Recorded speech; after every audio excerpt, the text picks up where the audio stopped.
Hello and welcome. I'm Tom Sinclair, and this is Streaming Idiots. Yeah, that's right. You've come to the wrong place again. You're like, how do we keep showing up there every Wednesday afternoon at 3 o'clock Eastern? And that crazy guy is on there. No. I'm delighted that you're here. I want to give a big shout out and a warm welcome to all the folks watching us on Facebook and Periscope and Twitter, YouTube directly. Of course, we'd love to have you come over to easternshorebroadcasting.com so that you can get in on the chat room, because we've got a bunch of crazies in the chat room today, including RJ and Merles and Jan and Marie. And Jan and Marie are actually a couple. In fact, Jan and Marie are the two that started the Streaming Idiots Facebook page right down here at the bottom, facebook.com/group/Streaming Idiots. So thank you to Jan and Marie. You know, actually, that group celebrated, we missed it, guys. We celebrated a 1-year anniversary on September 26th, I think. So that group has been going on for over a year of idiots that talk about live streaming practically 24/7. If you're not a member, you need to come join. Facebook.com/groups/Streaming Idiots. There are, believe it or not, there are 1,000 members. Jan was telling me when we first started, he said, I hope one day maybe we can get up to 50 members. As it turned out, it's a great group. It's one of those groups where if you're kind of a newbie, you can ask a stupid question and you don't get pounded down. You get people that are gentle in answering that. So it's got a really great attitude about it. I really enjoy that group. Prashana said he had reminded me of that anniversary. So, that's just an old guy's brain. I'm super psyched about my guest today, and we're going to get to that in just a second. But I'm also super psyched about, and can I bring this to the screen? Yeah, let's bring it to the screen and see what you have. Can anybody tell me what these are? No, of course you can't tell me what those are. You're like, well, are they black pearls or something like that? No, those are obsidian beads. And you say, what in the world, Tom? You've gone off your rocker again. No. Obsidian beads. Obsidian is a jet black semi-precious metal, or semi-precious stone rather, that is probably made up mostly of volcanic lava. And polished to a high gloss and is really beautiful. It's tough. It symbolizes power because it comes from volcanoes, and that is the name of the new vMix reference system for 4K video. Yes, it's the Obsidian system. So if you go to vmix.com and check in their reference systems, you'll see that they have now posted the specs for the Obsidian reference system. It's based on an Intel i9 processor, a whole bunch of RAM, a super duper video card, the buzz. We'll be adding those to our store at easternshorebroadcasting.com very soon. So if you're interested in 4K, we will be able to help you with 4K for sure. If you didn't catch it last night, Tuesday night was the vMix Fun Time live show, live from Australia in 4K. Get this, 4KP 60. Yes, it was pretty amazing. You could count the hairs on Tim's beard. It was that crystal clear. It was amazing. Giles says Obsidian means obscenely powerful. I like that. I got that. Okay, so anyway, go back and check on YouTube. Just go to YouTube and Google vMix, go to their page, look at their last show, and you'll really be amazed by the super quality. 4K is we say 4K is coming, it's off in the distance, it's coming. Well, it's closer. It's closer. And more folks are adopting it as a way to future-proof themselves, as well as provide 4K video for those that, at least for those that can accept it as a stream. It's going to take about somewhere between 20 and 40 megabits per second to do a decent 4K 30 stream. And so you figure your viewers are going to have probably at least 50 meg down in order to watch. Did I say 30 to 50K? I meant meg. Sorry about that. Anyway, one of the things that gets a lot of talk when we talk about live streaming is the ability to monetize our stream. And for those of you that are doing this as a professional hobby, kind of a nights and weekends gig, or for those of you that are doing it full time, or for those of you that are interested in going from, kind of a hobby to more of a full-time gig, you'll want to pay a lot of attention to this show, because we're going to talk about one of the many ways to monetize. I mean, yes, you can monetize using the TV model with advertising. You can monetize with sponsors. You can monetize with contributors. But you can also monetize with pay-per-view. And my guest, Chris Graner at Rivet.com, is going to be on in just a second to talk about pay-per-view. But let me give you some ideas about pay-per-view, and let's talk about the audience first, because Chris is going to talk a little bit about the services that his company offers in pay-per-view. But a pay-per-view audience is going to be a highly motivated audience to watch whatever the content is. This is not going to be a casual audience, somebody that's like flipping through the channels to see what's on. This is somebody that's willing to pay cash money to see what it is that you've got. So if you're thinking, oh, I want to take my high school football game and make it pay-per-view. I want to take my Tuesday afternoon talk show and make it pay-per-view. It might be difficult to do that, because unless the audience is highly motivated to watch. Now you'll say, oh, well, a football game, there are a lot of folks that'll be highly motivated to watch. Well, a lot of those folks will be physically present at the stadium if they're highly motivated. If they've got a child on the team or a kid playing in the band or something like that, they're going to be there. That's your most highly motivated group, is the parents in that situation. The second tier is going to be grandparents, aunts, and uncles, and they may or may not be willing to pay to watch their niece play the flute, or watch their nephew play right guard. So as you're thinking about events, you try to think about events that are going to be unique, are going to have a highly motivated audience, and a lot of that is going to have to do with the content. If you are live streaming a concert, and we're not going to talk about copyrights right here, but if you're live streaming a concert and it's a group that is very popular, maybe you can do a live stream to their fans that are not physically able to be present.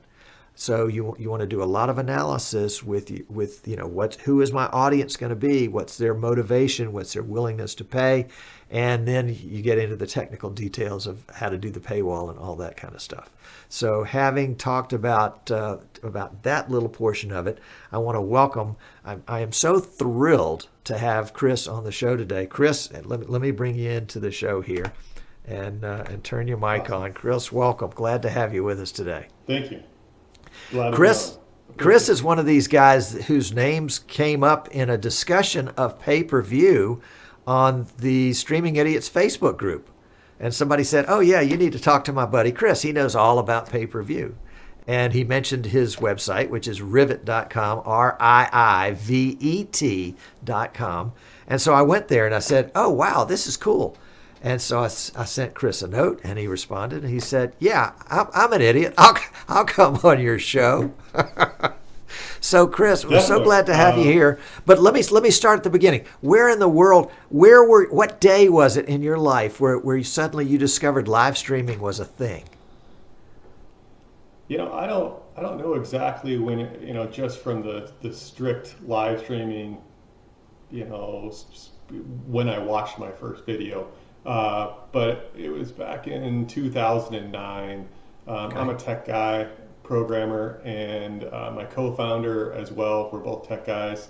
There was an opportunity that we sort of played with, and that was broadcasting a race, a motorsports race, dirt track race, in the off season. It's in Tampa, Florida, at East Bay Raceway Park. An event with a lot of prestige, an event that a lot of people followed.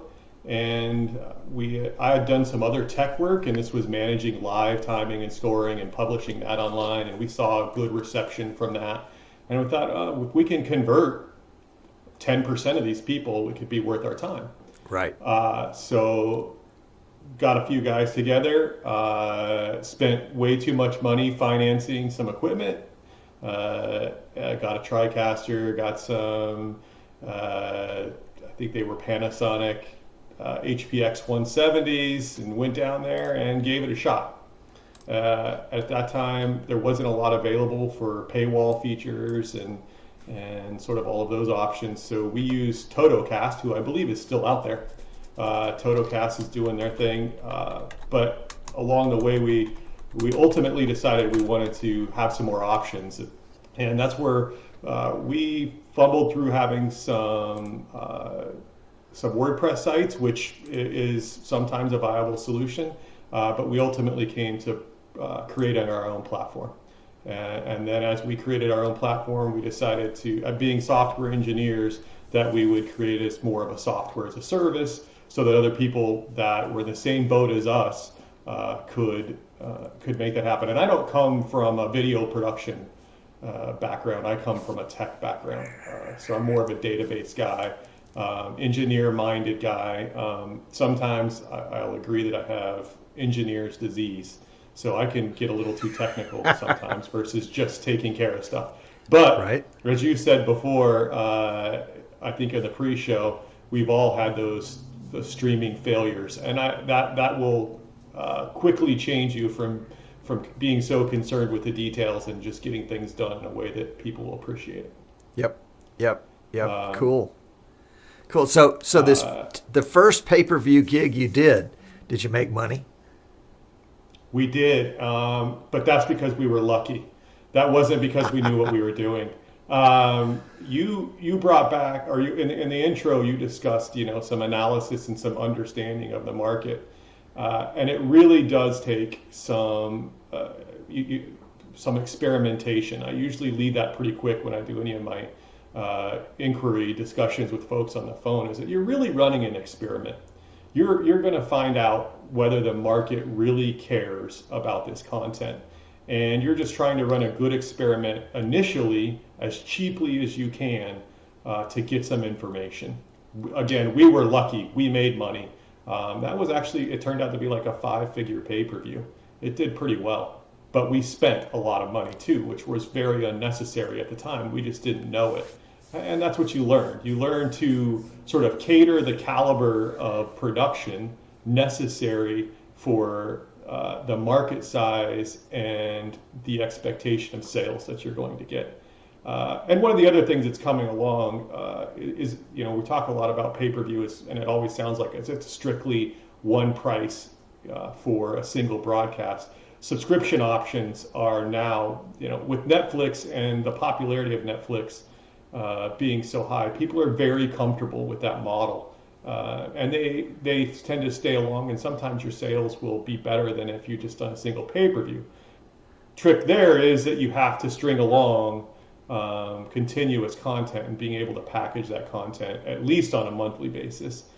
Your other options are to string together, like let's say it was a football season, you'd have to do a season package price. And again, it really depends on the market. You have to do some experimentation there. Gotcha. Cool. So your very first gig, you made money, and you made some mistakes, and you learned from those mistakes. What was the biggest takeaway from that first gig? We got pretty lucky. Everything was probably in line. We probably spent too much money on people. I think that for that scale, I think we had something like 10 to 15 people, which sometimes people can think, oh, that's not that much, But for a gig that lasted, I think it was a couple weeks, there's a good number of broadcasts strung together, which made it another opportunity to bring in more revenue. But we had some pretty expensive folks in there that we were paying. We probably had 2 or 3 cameramen in there that we maybe overpaid for. It just was expensive. So we brought in revenue. We did a little better than breaking even. And then the next thing is, well, we have all this equipment. Now what do we do? Right. It was one broadcast, and I think it was like a $35,000 in equipment leased to make a payment on. And now you got to pay for that. So what do you do next? And at that time, people weren't as comfortable with streaming. So you're dealing with a completely different market 7 years ago, 8 years ago, where folks didn't understand how to watch video. And everything at that point in time was all flash media. So, and you can also throw on top of that everybody's internet was worse. You're really dealing with a lot of tough expectations from the customer who's experiencing streaming in many cases for the first time. Right.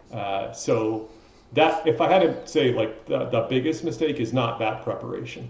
To answer that question, preparation for serving the customers. It's quite a bit different when people are paying than they're watching something free on Facebook. You have to deliver based on their expectations. It's money they earned. So you have to deliver. Cool. So tell me when Rivet kind of bubbled up to the surface from this whole thing. So late 2015, we had been using WordPress with some membership plugins, which I know a number of people still do, and they function pretty well. And we were just noticing that we were lacking some features. We were also having some issues with our streams being stolen, in a number of cases. People were getting smarter with their browsers. People were starting to post things and realize that you could grab some of the embed information regarding the stream and send it off and put it into VLC and basically watch whatever you want. So we had that. We wanted better paywall features. We wanted it to be easier for the viewers to purchase. And so that's when we started the development of the platform to create something that was more conducive, for the process to be streamlined, not only for the producers, but for the viewers, and just to sort of take away as many headaches as we could, because some of these are just simple headaches that you don't experience until they happen. Imagine if you have a pay-per-view, especially a lot of motorsports, and it's canceled or there's a rain out. You need a way to or to refund all of these folks money, and it needs to be efficient. And doing that by hand, one by one, is not that fun. I mean, you're going to spend a good amount of time, and then the next day you've got to wake up and do another broadcast and be prepared for all that to execute. And that stuff adds up. And it's especially harmful if your customers feel like they're not valued, because if you don't respond quickly on something like that, it undercuts your potential later on for them to come back and buy again. And you have to take care of the customer. There's no way around that with pay-per-view or subscription. If they don't feel taken care of, they're gone and they won't come back. And they're difficult to acquire. It's easier now. You have tools like Facebook Live and other social media methods for reaching the customer and getting them on board, but it's still tough. If they have an issue and they feel like you didn't take care of them, they will not come back. And so you guys said, we're smart. We're smarter than this. we shouldn't be doing all this by hand. Therefore, there's got to be an opportunity to take some of this stuff that we use every day, these PCs, and make them work for us. So you just sat down and you wrote Rivet? Yeah, myself and my co-founder, Romero Rodriguez, he's a computer science guy. He's the nerdiest of the nerds between the two of us.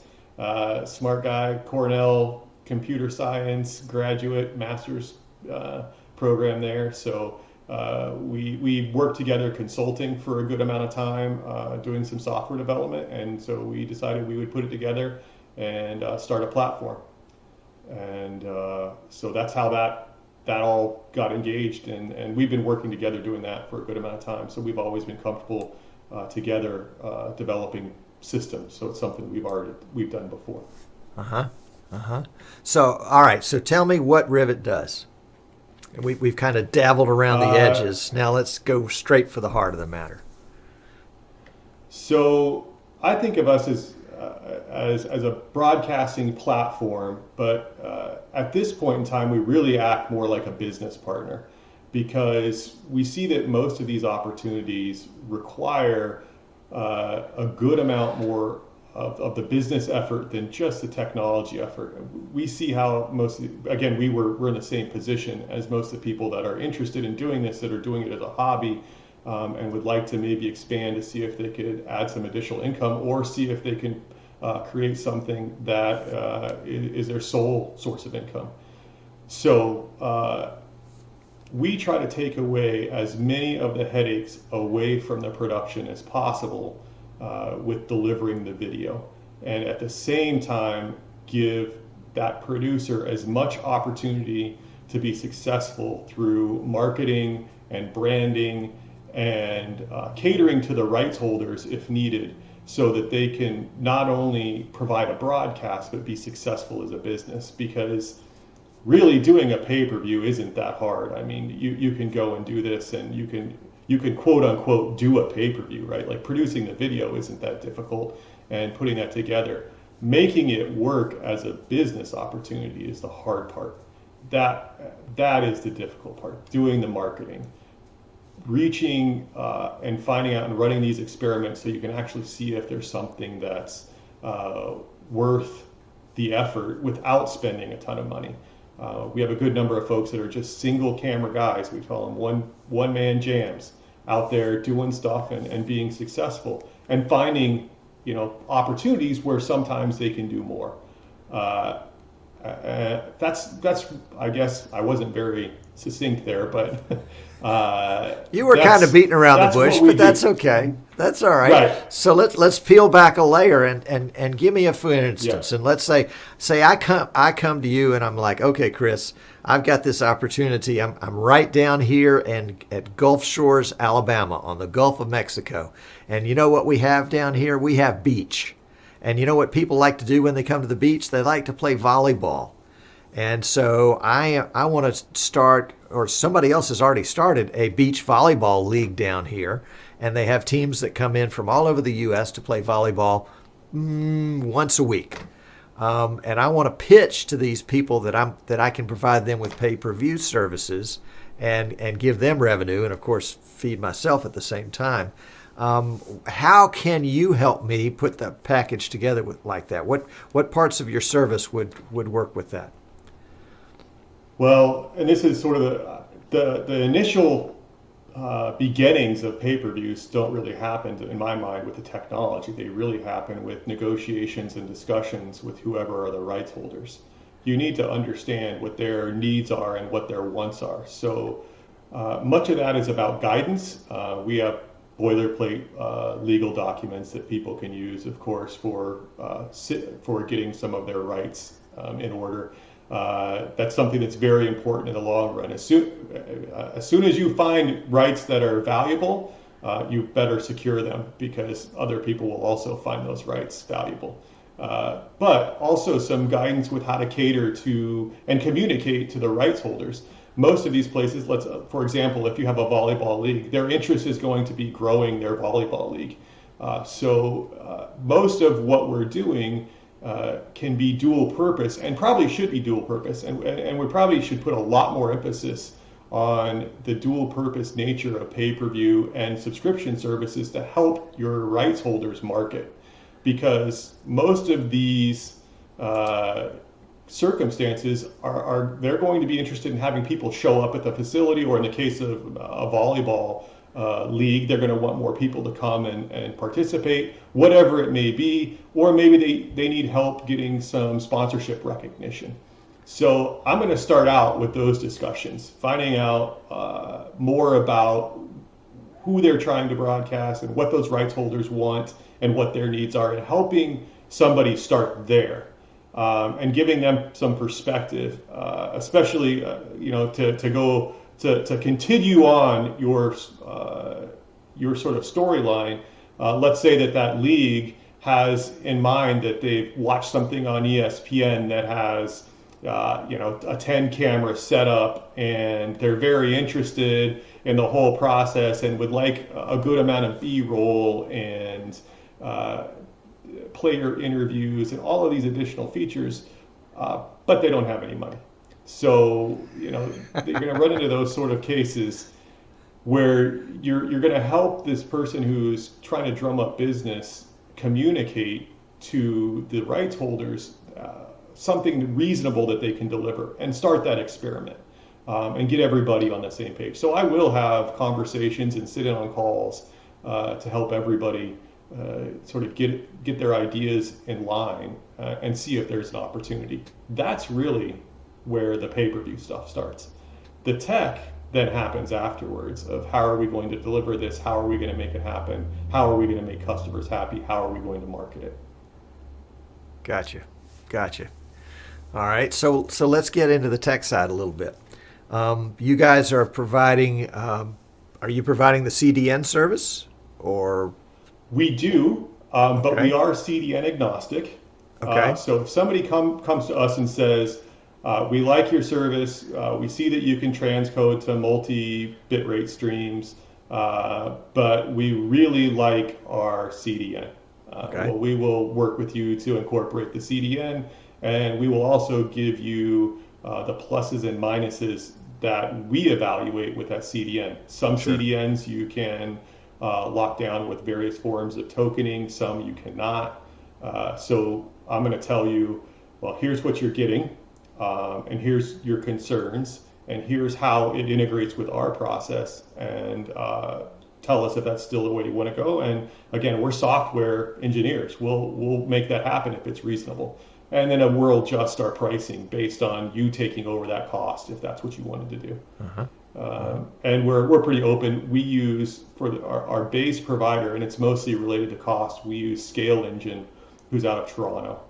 A little lesser known folks, but they're a Wowza based CDN, as a good number of CDNs are, and they operate I think with 5 or 6 various locations of their own hardware throughout the country, well, throughout North America, but I think it's just U.S. and Canada. They might have some locations in Europe as well. I know that they visit and go to some of those conferences to have those discussions. Gotcha. And so whether it's Stream Engine with you or whoever I choose on my end, and I'm kind of working backwards a little bit now, you're going to have a paywall and all that goes along with that. That's going to allow my customers to come in and make a purchase. So they're going to use a credit card, PayPal. Tell me a little bit about that setup. Everything is credit card based right now. We're like many startups. We utilize Stripe as our back-end credit card processor. Easy API for us to manage all the process. I spoke a little bit about processing refunds and managing all of that, the money processing. They make that easy for software engineers to manage. Right now, just credit card. There is some ability to, they have all the way to Bitcoin now, I think, that you can process through Stripe, and as well ACH. But the problem there is you're running into delays in payment. It would be fine for a subscription service that you're processing monthly, but if you're going to process an ACH for a pay-per-view immediately that people are going to watch, you're going to have a delay problem with, they can only watch if they bought yesterday and the payment processed. So we don't generally cater to that. I can go down that path of where life gets interesting with cryptocurrency, but that's a whole entirely different discussion. But that's just with Bitcoin. I mean, if I come to an event today with my credit card and that event starts in 10 minutes, I can still sign in Yes, and you can watch watch it today. right then. Yep. You will sign in. You will process your credit card. We try to make that as few as clicks as possible for the viewer. We give a number of paywall options. So if somebody wants to price out an HD stream versus an SD stream versus something in between, we allow that for some upselling ability Cool. if there's that need. We have a good number of rural viewers. So in many cases, they're not going to be able to watch an HD broadcast. We have a good number of folks that are watching our version of standard definition, which we run at, I think it's 768 by 432 is our general transcode. It's one of those nice 16 by 16 block sizes that transcodes nicely. So we have the majority of our folks probably watching that, but it's dripping the other direction. We're getting more HD folks that are watching as their bandwidth comes up, and they can actually view a full broadcast in HD. Well, let's say in my my beach volleyball pay-per-view that I've got some people that, let's say they live in Tallahassee, Alabama, and they want to watch, but they don't want to pull the trigger until they see if it's a really good broadcast. Do we have a way of kind of leaving the paywall open for a few minutes and then closing the wall and then forcing them to pay in order to watch more? Kind of like a peep show, I guess. We currently don't have something like that implemented. I know that TotoCast, when we originally started, had something like that. Like you could get some amount of time to watch that. We tend to more push where we're multicasting and helping people multicast to Facebook or to YouTube or to Periscope, so that we pull in their stream and with some timing assistance. Again, we're full service, so we'll watch and work with them to push that to a variety of Facebook pages. So that's the method that we're doing it right now. But if somebody really demanded that, it wouldn't be all that difficult. What I would be concerned about is whether or not that stream is locked down and that we can actually keep it locked down. I'd have to think through that process. Right. You can do it all with JavaScript and lock somebody out after a certain amount of time, but can they trick the system to then get it free? Sometimes you have to be concerned with that. Sometimes you don't. You know, it amazes me that people would go to all this trouble to watch a pay-per-view stream for free.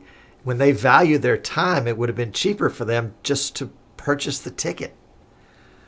I don't get it. It really depends on the people, and it depends on the market. To go all the way to some of the stuff that drives us crazy. With the advent of Facebook Live in the last year and a half now, we will have people literally set up a phone camera in front of their television that is broadcasting our broadcast and push it to their Facebook page. That's a little bit separate. They paid for it, but now they're wanting some social media popularity, and at least in that case, Facebook will allow us to pull those down because it's our broadcast. I mean, they will pull those at least, but you have to find them. Right. It's a needle in a haystack problem. I mean, what I think they have 3 billion users. Usually, somebody that's a friend or associated will send us a link to say, "Hey, this guy is showing the broadcast. You might want to do something about it." Yeah. So. Folks, if you're just joining us, this is Chris Graner with Rivet.com. We're talking about pay-per-view, and we're delighted to have you pop into our show. If you're watching us on Facebook or Twitter or Periscope or even YouTube directly, we do invite you to come on over to easternshorebroadcasting.com so you can get in on the chat room. We've got a couple of 3 folks in there chatting away about women's beach volleyball, and they seem to have taken that off on a tangent. So anyway, we would welcome you to come to easternshorebroadcasting.com, click the Watch Live tab, and get in on the full broadcast. Because Chris and I are chatting, but there are another great group of folks back there that are asking questions, which we're going to get to in the post show. I promise you, because we have had a kind of a couple technical questions, and I've picked up on one or two, but I've missed some of them. So, Chris, if somebody wants to find out more about what you guys are doing, how do they do that? They go to rivet.com, of course. Yep. Which is rivet.com. 2 I's. Correct. Kind of sounds like that mechanical device that holds things together, a rivet. Right. And you're leading. You should be marketing for us. And that was our concept behind the name. Is that I think we had that discussion. We did. Yes. That we're holding together a number of features that are necessary for the process. And some of the little things I say little things, we have built-in features for email marketing that auto-manages the various people in the campaign list so that you can send out an email to folks. There's a number of features that we're not touching on that are not related to the process of live streaming or to the pay-per-view side, because that stuff, the features are around some of like the paywall features of being able to offer people not only subscription, but also being able to pay directly and having that option. Some of these things are just very nuanced, so they're hidden in there. But that's the concept of Rivet. Rivet is a good number of features that we feel like are necessary to be successful, all tied together in one platform. And I guess that you could add in that we're also experts that you get in that aspect as well. I think that in 2018, just because of some of a lot of the questions, we will maybe have a more stripped down version that allows people to use it more as just a direct platform. Our difficulty is watching all of these broadcasts. I monitor, or Romero monitors, or one of our other folks that we have on our platform will monitor every broadcast that's happening, because we have people that need it, and that's where our expertise comes in to help them actually be successful. Awesome. I see you smiling. I'm thinking all of these are. I'm seeing all the chat feeds getting hot. I see that it's starting to pour in. Yeah, they're realizing it's time to put the questions in there. They've heard enough. Now they need to hear about this particular slice that they're interested in. Well, let's transition into post show and we'll go into the questions. If you're watching us live, hang out for a few minutes later while we stop the recording. If you're watching us after the fact, there are actually going to be two recordings of today's show available on YouTube. One will be just the 30+ minute show portion. The other will be the pre-show, the show, and then the after show. And so if you get the one and you want to see the questions in the post show, just click on the other one. They're on YouTube where everybody can get to them all the time, and they're free. You don't have to pay per view to see them. Yeah, that's right. Although we may need to talk about that, Chris. So everybody hang on for just a second. Chris, hang on for just a second. And we're going to transition to the show closing. Thank you so much for watching. I forgot my normal intro, so let me give you just a nugget of it right now. The whole idea with Streaming Idiots is that we're sponsored by EasternShoreBroadcasting.com, which is my company. And the idea is that this is a giant infomercial with a little bit of info and a lot of info and a little bit of commercial. And so the commercial part is we represent vMix and PTZ Optics and not Black Magic. Sorry, I wish we did represent Black Magic. Magewell and X Keys and Marshall cameras. If you need a product in that way and you need somebody that's really knowledgeable with those products, then come talk to us. We also design and build custom streaming PCs for any kind of streaming application. Right now we're talking with somebody who has a small TV. It's 12 feet by 23 feet. And he wants to display 4 different TVs on that and use vMix to do it. It's like piece of cake. We got you covered. He says, oh, by the way, there are 2 of them, and it's going to be immersed in a swimming pool. I was like, okay, we'll work out those details. But if you've got an unusual need or a typical need in your church or your school with a talk show, we'd be happy to help you with that. So that's the commercial part of that, and we'll do a better job with that next week. Anyway. So until next week, what is next week's show? We don't know yet. You'll have to tune into Twitter or Facebook, and also come join us on Facebook. We'd love to have you. Until then, we will catch you next time.